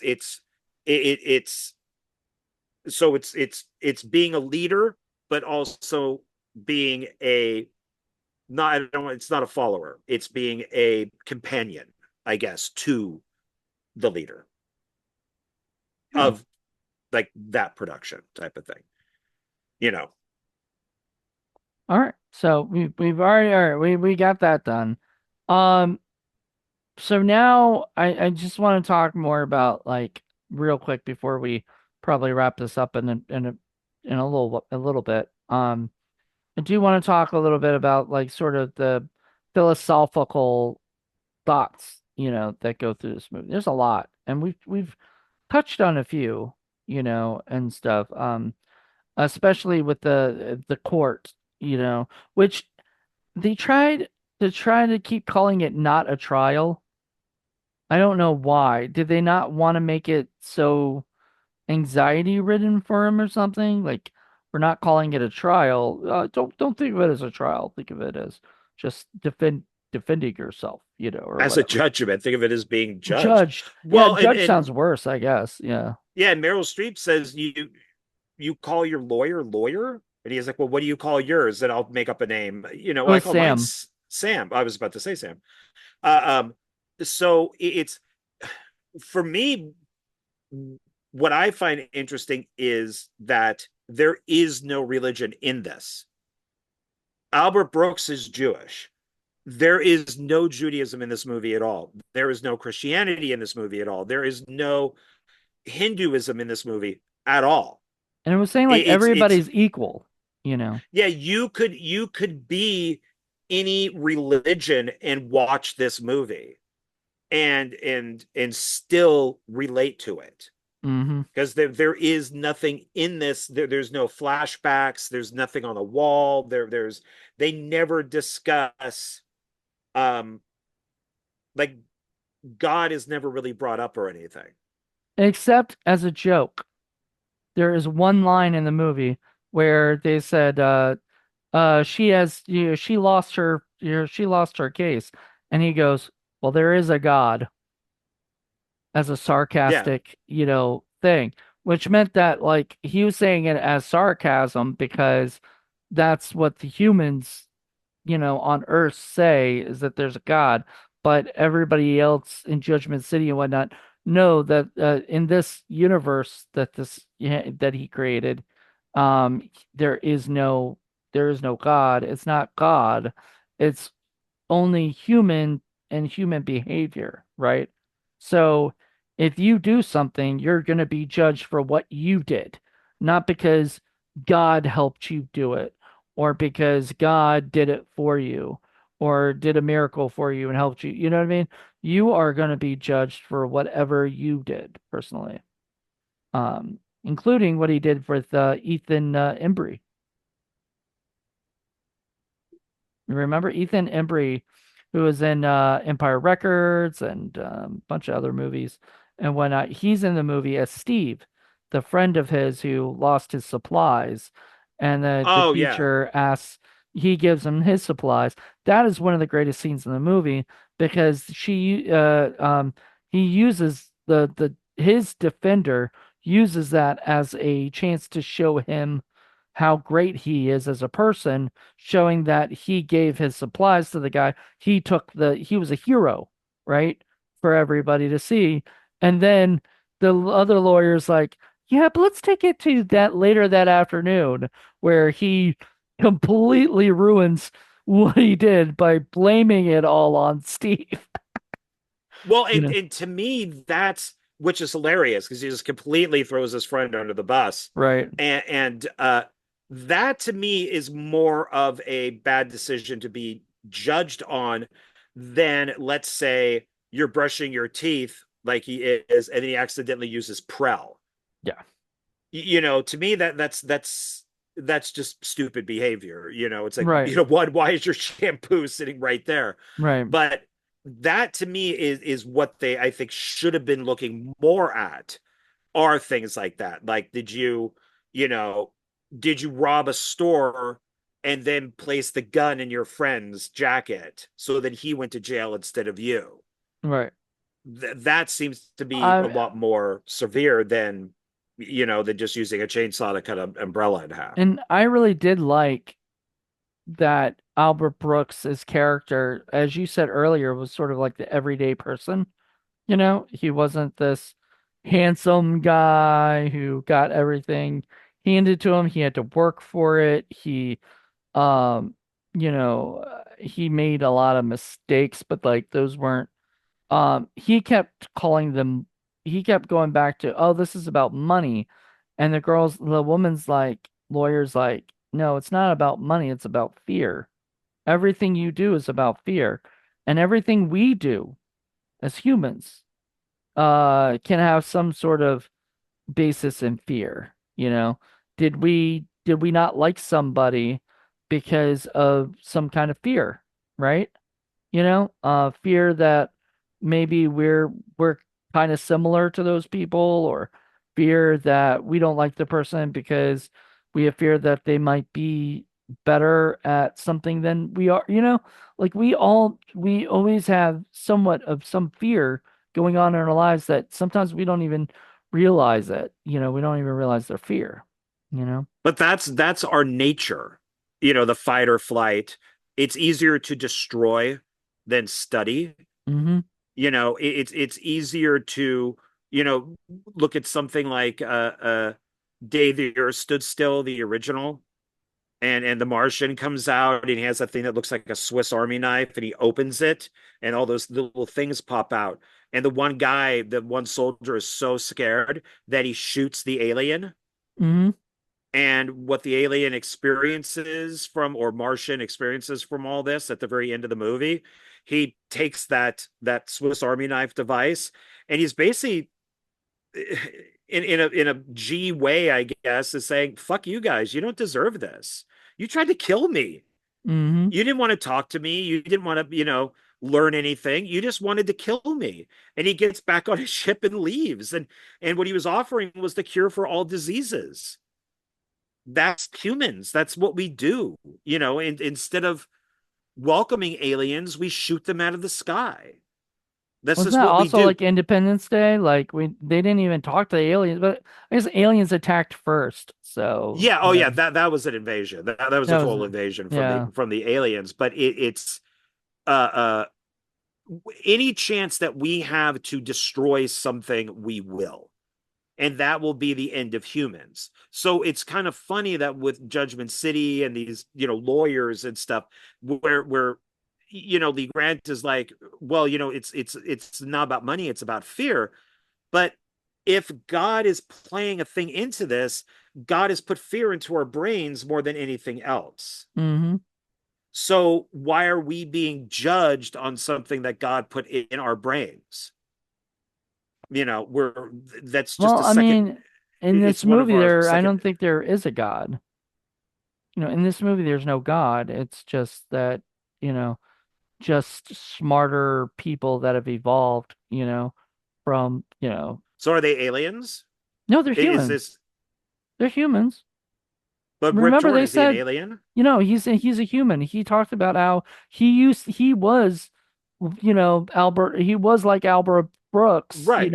and then he moved on, and then once he moved on, he got smarter and smarter and smarter until he got whatever 50 something percent, 58% of his brain, and stuff, and then he that's where he works. That's what he does for a Well, job. but remember, Albert Brooks asks, "Is there a heaven?" Rip And he Torn says doesn't no. deny it. He No, says he no. says, "Is there a hell?" And he goes, "No, there is no hell." And he said, "Is this hell or is this heaven?" He goes, "No, this isn't heaven."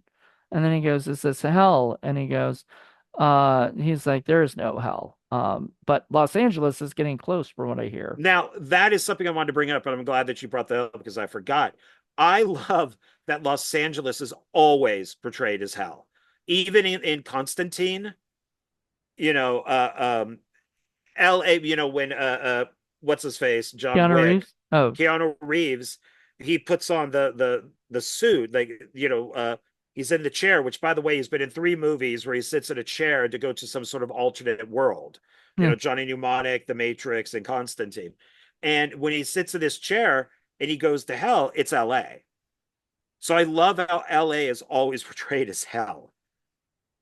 I mean, It's quite appropriate, actually. it is So very appropriate, but I mean, mm, uh, I do tend to think in this that there is a God, but it might not be a Christian God or a Muslim God or a there is just a they're moving forward is making you move forward to become a better soul or something. As you move forward, you're getting better and better, and then you would have that opportunity to come back to Judgment City and work there and live there and If you help wanted, I other guess if people you out. wanted to, or if I don't know, I don't, because, but there, Well, like, it's a job. yeah, but They would even you have the need, clothing store, if you went to the afterlife, would you need a job? but they do have a job. Right, they have a job. I'm saying, would you need a job if you went to the went to heaven, or whatever the heaven is, you know what I mean? Like, whatever To the to to afterlife is. to a degree, because there are certain movies and TV shows and stuff like that show that when you get to heaven, they open the door and it's everything that you've ever wanted. It's you're perfect. It's like your perfect thing. And maybe one of those perfect things is a job, is that you're a filmmaker and that's a job. And so you go and in heaven, you're a filmmaker. Maybe you want to be a ballerina and so now you're a ballerina when And you're a you couldn't be ballerina. one. Yeah, before. So because if you're moving forward like Meryl Streep was, how do you move forward to get that large of a brain? You have to go somewhere. There has to be maybe a school, or there has to be something to where your brain gets bigger and bigger and bigger to where you get to that point where you then go back to Judgment City, maybe if you want to or not, and help these people move forward or go backwards. I just laughed so hard when he's like, "What is that you're eating?" And he's like, "Oh, you wouldn't like it." And he goes, "Oh no, I don't know." It's like, "You're curious, aren't you?" Okay, Yeah. well, Yeah, give I it give like it. that about you. I like that about you. Well, yeah, you have a try. And he tastes it. He goes, oh my God, this is. He was like, it tastes like horse shit, doesn't it? Yeah, doesn't it? Except that my brain is so big that I've been able to, To yeah, manipulate manipulate, yeah, the my taste. taste, yeah, my taste buds, and I just think that's so funny because He's like, this is what smart people eat. I know. Yeah, it's such a clever movie, man. Like I was talking to some friends today about it and everything about the idea of this movie and everything, and two of them separately had both brought up this idea that we have people who have had near death experiences, right? Like where they're almost dead, but you usually see their life flash before their eyes, and it usually looks like a movie. You know, Right. they kind of, and that kind of sounds like this a little bit, like it's sort of whatever the thing is telling you these are the things you did that you might regret or you might need to do better, with or whatever, So that's interesting. I don't know who's lucky enough to have those experiences so that they can figure out how to better themselves, or what do you do with that situation? Do you like if you had a near death experience, hope you don't, because that means that you're almost close to death. But if you had a near death experience and you saw all the good and bad things that happened in your life flash before your eyes, right? Would that make you go, and then you woke up from it, would that make you go, I need to be a better person? I mean, in some cases, people one, I don't believe. Obviously, there are near death experiences, but I don't believe that you see things. I don't. I just I don't believe that. You don't believe that But everybody who says it, that it no, you happens? you you you have, I mean, these people who say that they see a light and that they see the pearly gates and that they talk, they see their grandmother or whatever it is, and then they go back down, and a lot of that's been proven that when they see the light, it's the light on the operating table. Hmm. And then they've written on top of lockers and stuff. They'll have signs or something written up there because they say, "Oh yeah, I floated out of my body." And they'll say, okay, well, there's stuff written on top of these lockers. What does it say? And they can't tell you. So but there are people who have had these experiences who were an atheist and they come back now as a believer. So it's I guess it just depends on the person and what happens. I mean, I've been in two head-on collisions, and all I've seen in front of me is the airbag. Right. So it's, I haven't seen anything else, even though But the maybe that first wasn't near death. Maybe you're that close to death, maybe at that time. I don't know. It's an interesting thing because I think you brought that up in one of the Final Destination things that we talked about and stuff. Because I was listening to the one we did with Jeffrey Reddick, you know, and everything, and you brought up like the the um the car accidents and stuff like that, and that you were like that you felt like death was coming after you after a little bit because of that, because just like two different, like there's too many different times or whatever, it was you know. bad. Two head-on collisions, one rear ender where somebody hit me and slammed me into like a bus. It was Vegas has not been good, but I would like to think maybe three times we're done. And if there is a God, that maybe throughout my life I was supposed to have these accidents, and then I'm here in Vegas, and God is like, oh crap, we were supposed to already give him like three accidents, so we're just going to space that out over the next couple of years, and we'll just take care of that, and then nothing else will happen.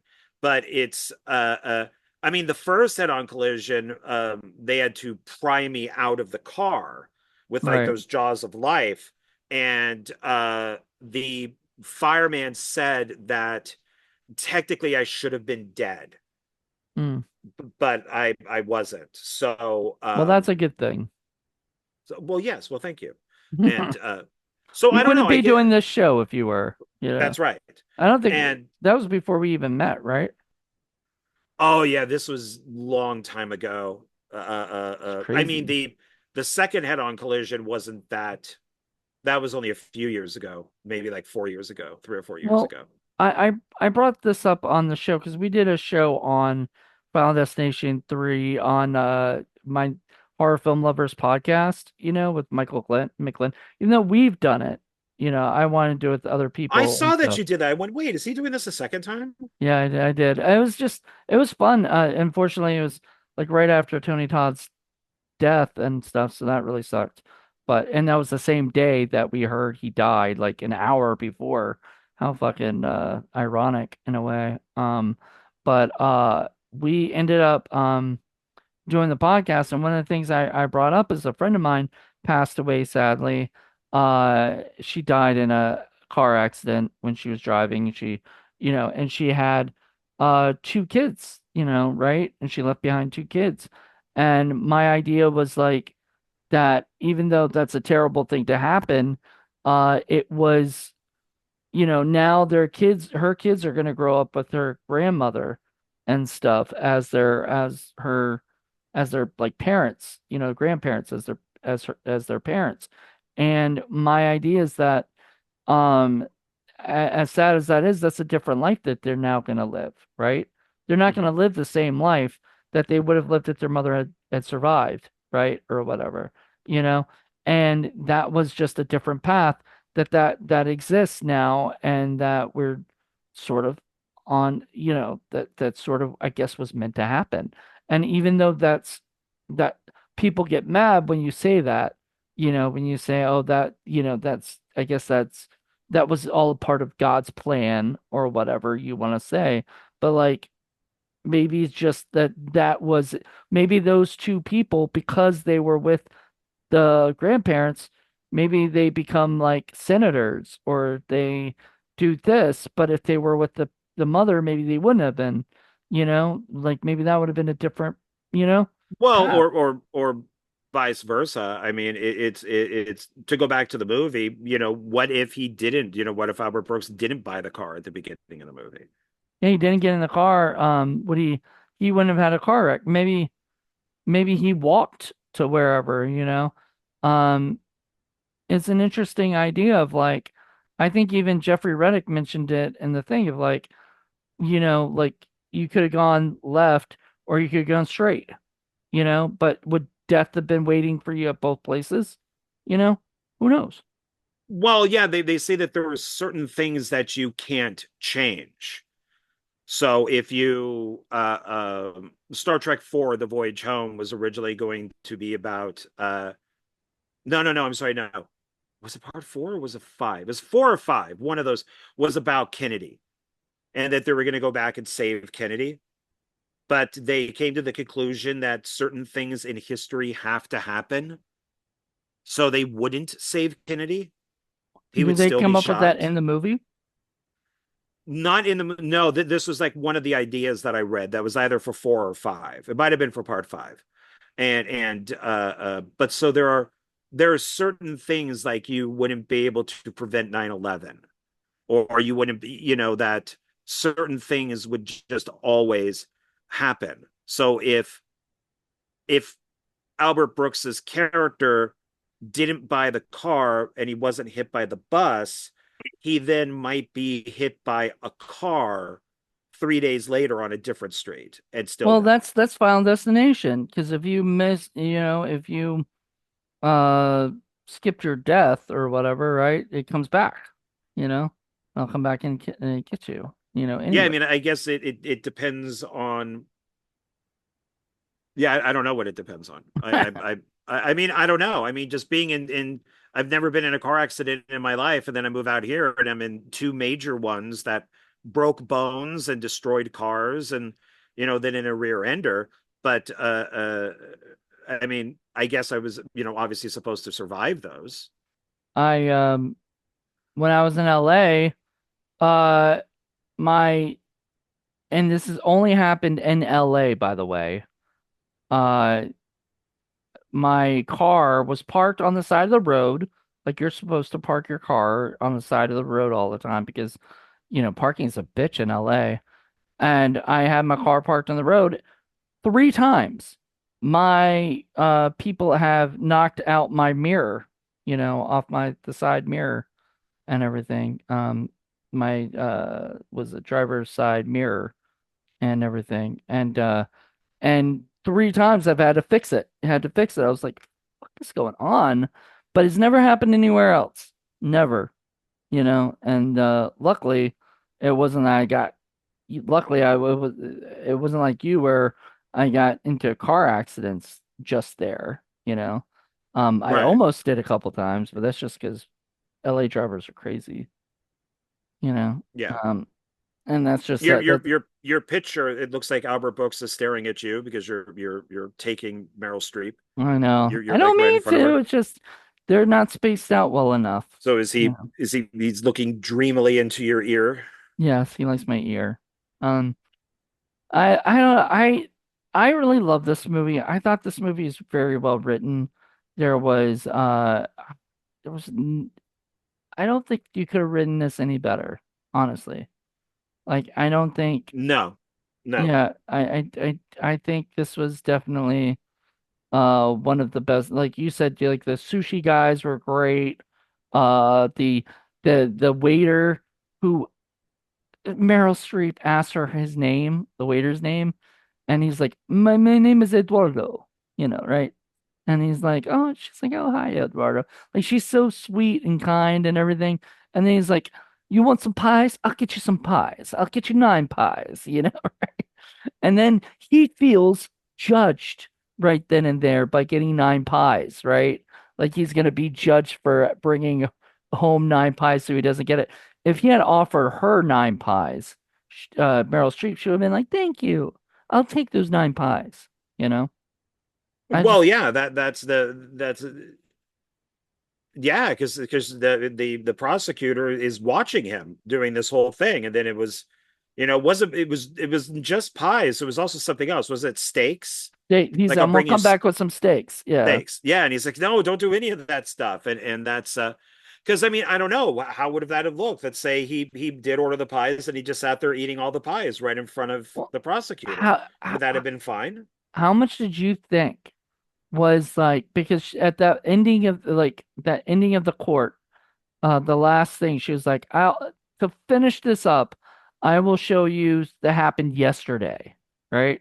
And my Right. first thought in my head was, oh no, the pies, and all this stuff. And it wasn't the pies, it was the fact that he did not go spend the night with her because he was afraid that if it was really good, that he would be upset because she's leaving, or if it was really bad, he'd be upset and she's leaving, you know? Right? Like there's no win situation to him. Um, I'm torn on it. You're torn on that? Yeah, because I like that. I like that she is the one who is aggressive and offers him to go back to like her room. But I Her nice also, room in the nice I forgot what hotel it was. Was it Magnificent or something hotel or whatever, yeah, like something like that. And it was the Majestic. It was the Majestic Hotel. And so it was majestic. It was a fucking beautiful freaking hotel. And he was like, and I'm yeah, staying here at the Continental.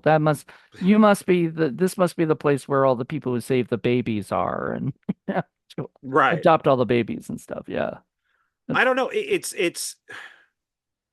It's tough. I mean, do you have kind of like a one night stand with the person and then you never see them again, even though you like them, or do you just be like, you know what, this is what we have right here is perfect, and I don't want to, But because what it sounds like, since his prosecutor is a woman, she's like, why didn't you go get laid?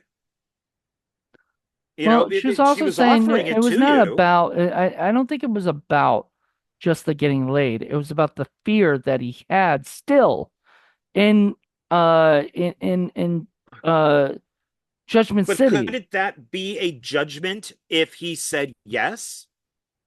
Oh, now you took No, it. it Couldn't wouldn't have been that a be somebody judgment judging him? because he did what he wanted. That was the whole point of this. Now, I guess that's a problem then, because like if somebody goes and attacks a man attacks a woman because that's what he wants to do, you know, would Judgment City be okay with that? Because like he did what he wanted, like with the you know what I mean? Like because that's a lot of what it's about is about making your life as good as you can on Earth, you know, I mean, I guess because she is offering it, right? he probably should have said yes. But if the roles were reversed and he had asked her and then she said no and walked away, then he would be depressed that he ruined this. So then would that be judged? Because, oh, well, here you are, a typical man. You just want to have sex with her. But then he could say, but I didn't have fear. I offered, I asked, it's what I Mhm. wanted. Why is that a bad thing? Yeah, because she wouldn't have probably even brought that up then. I don't think if he had asked her to come to his place and stay with him for the night, she would have the prosecutor would have let that go. You know, like I think I'm he not would. entirely sure. Why wasn't him running into the bus judged? Wouldn't that be a dumb move that all the CDs fell onto the floor and in I the would middle have of thought traffic? I would He's have pulling them up. Wouldn't that be like, oh, look, just how you got here was dumb? yeah, I would have thought that that would have been like the last thing they show when they show all those clips of it almost looked like bloopers, like the bloopers of Right. his life. I think that might have been the joke, sort Yeah. of thing. It's like, oh, I'm going to show you all the bloopers. Here you go, and everything. And then, I would have judged him on the music that he was listening to. That would have been my thing. You definitely didn't have fear in playing this garbage, he you did know. not. He was dancing along to it, and the guy said, "Do we have to listen to that?" He's like, "Yep, Yep. you do. You gotta listen to that, because it's my birthday, and I'm going to do what I want." And it gets him killed. Yeah. He did what he wanted, and he got killed for it. I don't know why he had to pick up the CDs right there. I mean, he could have just left them I don't until know he, why he didn't like me, because I've done that before where something fell and I had to go and do that while I was driving. But what I do is I look up, make sure I'm doing fine, try to grab, then look back, as quickly as I can because not just because of this movie. Now this movie makes me definitely want to do that. But it's just my natural instinct of like survival of like I don't want to. go off into the wrong lane. But I've also For me, it depends on what it is. If you need it, like if I have my phone set up and it's GPS and it pops loose and falls onto the floor, I'll try to grab it. But if it's something that's just sitting, my water and it falls to the floor, I don't need it. I could yeah, just wait till later to pick it up. So I'm not gonna, exactly. yeah. So I mean, it's well, now that we brought up all these questions, this is an awful movie and I hate it. Oh no. I think you still love the movie. I still love the Uh movie. it's really hard not to love this movie. I think it's like I said, it's a feel-good movie, a movie that I could watch when I'm sick and not feeling good, and I'm like, let me check this out, and stuff. So real quick, to wrap this up, this is the Criterion disc, you know. So only on Blu-ray, it's not on 4K. And if it upgrades to 4K, I don't think I'm upgrading this to 4K. Just because I don't need to spend another $25 just to make it look a little clearer, the only reason I bought Mother and I'll probably buy Real Life on 4K is because they're already there and I don't have them on Blu-ray. If I had Real Life or Mother on Blu-ray, I probably wouldn't have upgraded them because I don't think these need to be on the best possible ones, Like a Terry Right. Gilliam movie needs to be on 4K. Like that's understandable. But I almost saw Mel Brooks because somebody thought when I said Albert Brooks, they're like, "Oh, like Blazing Saddles." And I go, "No, no, no, no. Albert Brooks." And he's like, "Oh, who's that?" Like, oops. Sorry, Albert. Love you, but I was like, I'm sure if you saw his face, you'll know who he is because he's got a specific look. All right, so this is a new 4K digital restoration. So it's a Blu-ray, but it's a 4K digital restoration approved by director Albert Brooks with 2.0 surround sound track. New conversation between Albert Brooks and filmmaker Robert Weed. Do you know that name? Weed, Weide. I'm gonna have to Mm-mm. look him up later. New interview with theologian and critic Donna Bowman about Brooks' version of the vision of the afterlife. That was, I listened to that. That lady went really into the whole what Judgment City was all about and how interesting the ideas of this is and how similar it actually is to other cultures of what people think heaven's like, you know? New program featuring excerpts from interviews conducted in 1991 with Brooks actors Lee Grant and Rip Torn. Trailer and English subtitles. So, and a booklet. It's got a booklet called Your Visitor's Guide to Judgment City. Oh, that's cool. Yeah. So, it just is it's really just a couple. Oh, Real Afterlife, a article written by Ari Aster. Is Okay. that's weird to think. Like he does make some weird movies too, like some things. So I would like to hear his thoughts on this. I did not read this um before getting into it, but that does seem like he might have some interesting thoughts on this movie. So I'm I guessing mean, he's a fan. on the same level, I mean, you bought, Defending Your Life on Criterion and Blu-ray, and I bought Madam Web. Well, you know, Same thing.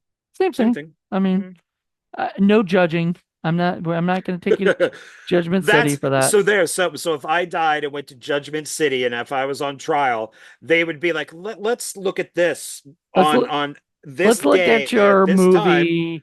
Yeah. and then it would show me at Zia Records going, oh wow, 13.99 for Madam Web. All right. And then I would have to somehow defend myself on buying Madam Web. I See, don't know. right there, I would be judged. Well, I mean, you know, uh, okay, so there's a point, just even today, I told you before about that Matter of Life and Death, right? And my thought was like, should I have bought this? Because I don't have a lot of money, you know? I have enough. and I'm not going to be broke after buying it, but I could use that $20 for something else, Um, and then my thought was, no, why not? It's something I want, you know. I'm gonna enjoy it. It's not like it's gonna, it's not gonna, like I said, it's not gonna break my bank, and I can do it. I can get m more money later, kind of thing. Like I'll be fine. You know what I mean? So why not? And I actually, that would not be a judgment, but I thought for a second I might be judged for that, or whatever. Now if it were Madam Web, I might be judged for that. I don't know. Or what's the other one you fucking bought? You Morbius. Morbius. Oh, and you watched That one it. I that one I've had for a while. So, I have a video coming out on Yeah. both of those. So I did Well, a see, nope. short But see, review. okay, this is how you could defend yourself. I made a video for others to see that could help them decide if they want to watch it or not. It's a very positive video, and I'm actually not being funny. I, It's very but, it's but very positive. but what I'm saying is, like, that you defending yourself would be your defense. Your defense would be that I did it for my career, for the podcast stuff that I do. For the channel. I did it for the channel. Exactly. So you sacrificed yourself for the good of the channel, which is something that I'm sure would get you points in Judgment City, or probably never mentioned in Judgment City, because unless you had like 50 days that they were looking at, and they were like, let's look at how did they describe it? It was like, what year are you at? Like 50, 57, man. 57. 57. So there'd be like Shit. 57, 11, What are 9, we on right I now? guess 9.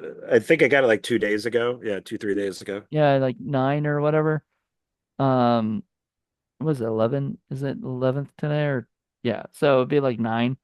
So, yeah, so like whatever. And they look at that and they go, okay, this is one of the 50 that they're looking at for you. I don't know. I really wonder if those days really matter. Like, and that guy, Mm. him having 9 days, she having only 4 days, and the other guy having 15, like, was it more of a chance for them to make it through, or too many more mistakes that they've made? I mean, who's Who's I coming up mean, with this who's to begin with? Yeah. well, yeah, who says that it is like me buying Madam Web hurts nobody. Right. Not nobody at all. But if I bought Madam Web and on my way home I got into a head-on collision and somebody, let's say, died, then maybe me not buying Madam Web would have been the better choice because then Right, I would have just come straight home. but that's not what you're judged on, because like Well, you're it's judged still a on. bad movie. It's still a bad Well, you're movie. not It's a judged bad. on because you went Do to. you need it? Yeah, you're not judged on because you went and got Madam Web. You be judged because you were in the car, and got into the car accident. If you started it, if somebody had a car accident, and that they started for you, you wouldn't be judged for that, because that wasn't something, you know what I mean? Like, I don't know. I think if Madam Web is the catalyst, then that could be the judgment right there. Did you really need it? Why, what, you could have lived without it. There's now an accident. You could have just gone straight home. Your life would not have been any different with or without it.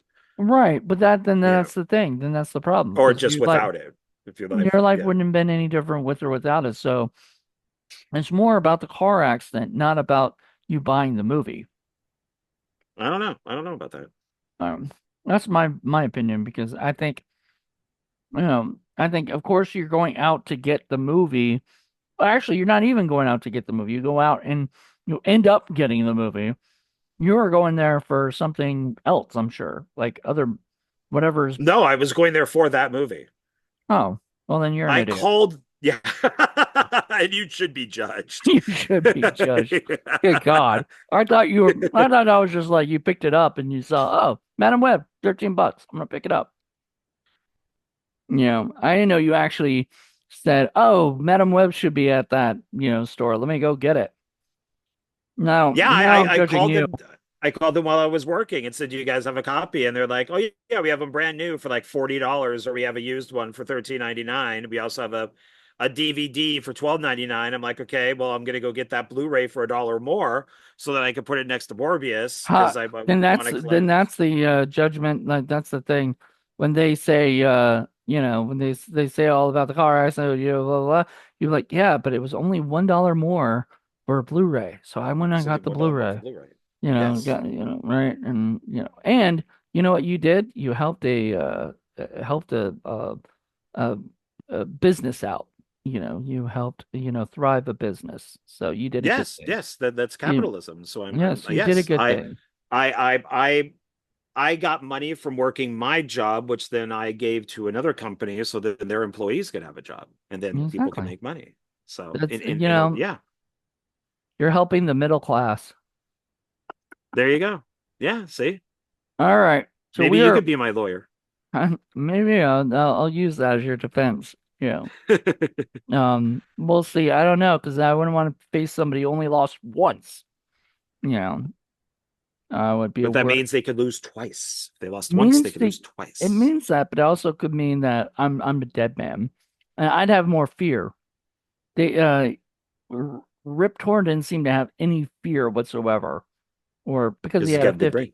He got a big brain. He Big knows brain. everything, which drove me crazy because they'd be like, "Hi, hi, you must be blah blah blah," and and Albert's like, "How did you know?" It was like, "Because I have 58% of my brain." I'm like, "Wait a minute, what?" So, because you have more brain power, you can read people's minds or something? You know everybody's name in the world? Like, what? I don't understand that. Yeah, yeah. Oh well. But this movie is so good. We talked for over 2 hours about it. So go watch this movie. Buy it on Criterion. It's on the sale right now. I'm sure at the Barnes and Noble uh Oh, thing. sorry. So I would suggest everybody buying Meow. this, even if you have to go get it on like Amazon. Amazon, by the way, has been match pricing all these movies from Criterion. So you'll get 50% off on Amazon. You could get it off at the Barnes and Noble store. I love the Barnes and Noble store. It's my favorite. So, you know, go check it Okay. out and buy it. And tell us what you think of the movie. Did you like it? Did you not like it? Do you think we had a good discussion? Did you not think we had a, I don't know. Start judging us. It's fine. I don't care. Well, and always remember this. Michael Bay has two films in the Criterion collection. You always seem to want to bring that up. In every one of our Criterion watches, you want to be like, Michael Bay has The Rock and the Armageddon Two for films. for Two two films. movies for but did you notice they never brought it to Blu-ray? They didn't. They're only available on DVD. They're out of print right now. But the out-of-print DVDs are actually easy to find on eBay. They're not that So expensive. So no, that's how I got them. yeah, So they're pretty cheap. I just like to point out, well, some filmmakers that are considered to be great have no movies on Criterion. Michael Bay has two, Just two, wait, just wait. Most really, really good two, filmmakers, you know, will be up there, you know. two. That's true. But also nowadays you can't get like even the newer filmmakers, a lot of them can't go on Criterion because they already go to their own companies, distribution stuff. So, unless it's like The Irishman, which only was on Netflix, but it's also on Criterion. All right, everybody. Hope you guys enjoyed this one. Join us next week. It's going to be the season finale, but it's okay because we're not taking any break. We're going right into January. And yeah, that's gonna be a lot of fun. So it's gonna be a great couple seasons. We've got a lots planned. So John Ward will most likely be back for something, you know. Well, he had such a good time on this one. I know we're gonna do Mother, so we already have that Definitely got to do planned. Mother. Yeah. And I'll find something for us to do for Criterion Watch next year because I enjoy having you on. If I have Oh, Paul on, thank you. that's great too. But with me, Paul, and you would definitely talk for like 3 hours. You know, you and I can gab, and so can Paul. So, and then Which is Paul why gets. one of us has to stop. We just have to say, this is it. We're done. Oh, okay. So Thank that's you all I for have to joining do. us. Okay, thank you for joining us, and join us next month for a brand new episode. Until then, everybody, bye.